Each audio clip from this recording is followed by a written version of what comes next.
यमुनानगर जिले में 72 करोड़ के टेंडर ठेकेदारों को बाढ़ बचाव कार्यों के लिए दिए गए हैं, लेकिन काम समय पर पूरा नहीं हो पा रहा है। ऐसे में सिंचाई विभाग ने काम की समय अवधि 7 जुलाई तक बढ़ा दी है।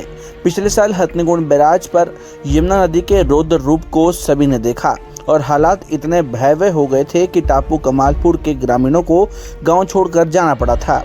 हथनीकुंड बैराज की वजह से सुर्खियों में रहने वाली यमुना नदी पर राहत बचाव के काम जोरों पर चल रहे हैं।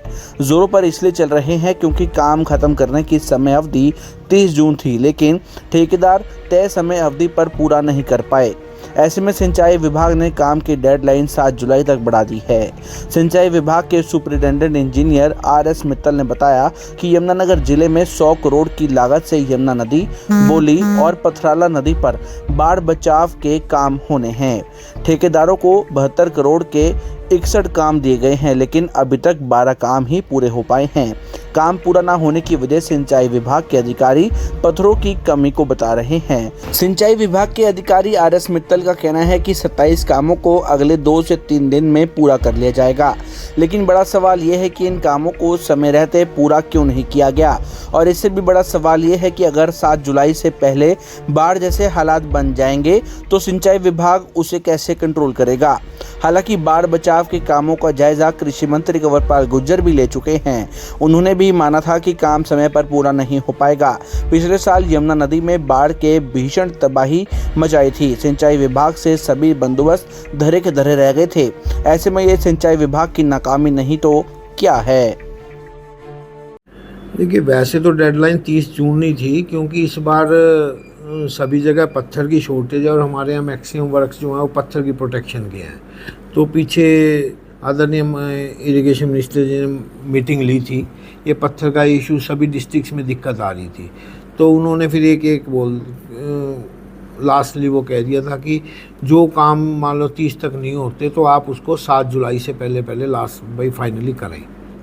देखिए, डिपार्टमेंट तो हर बार अपने जो फ्लड, जैसे ही फ्लड पास होता है उसके बाद लोगों की जो एप्लीकेशंस आती हैं उस पर हमारे ऑफिसर्स जाके विजिट करते हैं और उस पर एजेंडे बनते हैं।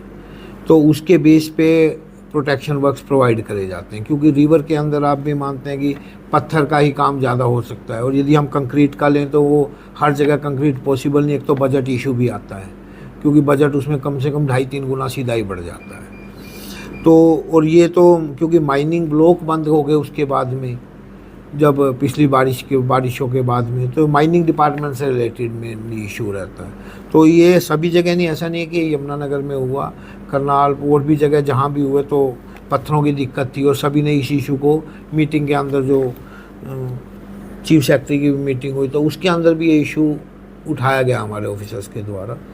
तो पर हमारी कोशिश फिर भी यही है कि हम इसको भाई 30 जून तक भाई मैक्सिमम, और लास्ट यदि जो रह जाएंगे 10-12 काम तो उसको हम 7 जुलाई तक काम ख़त्म कर देंगे। सर देखिए, हमारे काम तो सभी के सभी अलॉट कर दिए गए थे।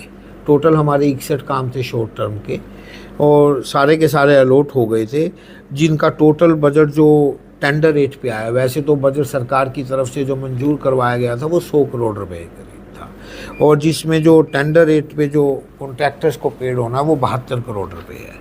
अब उसके अंदर से वर्क तो सभी अलॉट हो गए थे, जिसमें हमारे आने वाले 1-2 दिनों में जैसे हमारे 12-14 काम कंप्लीट हो गए हैं, और 27 काम ऐसे हैं जो कि आज पूरे हो जाएंगे या कल पूरे हो जाएंगे, जिनमें क्योंकि मेनली काम ये होता है कि जो पत्थर आ जाए, पत्थर की पमाइश हो जाए, और उसके बाद पत्थर रिलीज हो जाए। फिर पत्थर लगना, जब तक 100% पत्थर साइट पे नहीं आता हम, और 80% वर्क यही होता है कि कॉस्टिंग यही है पत्थर की, बाकी उसको लगाने का लेबर का मौके पे वो 20% का ही काम है सारा।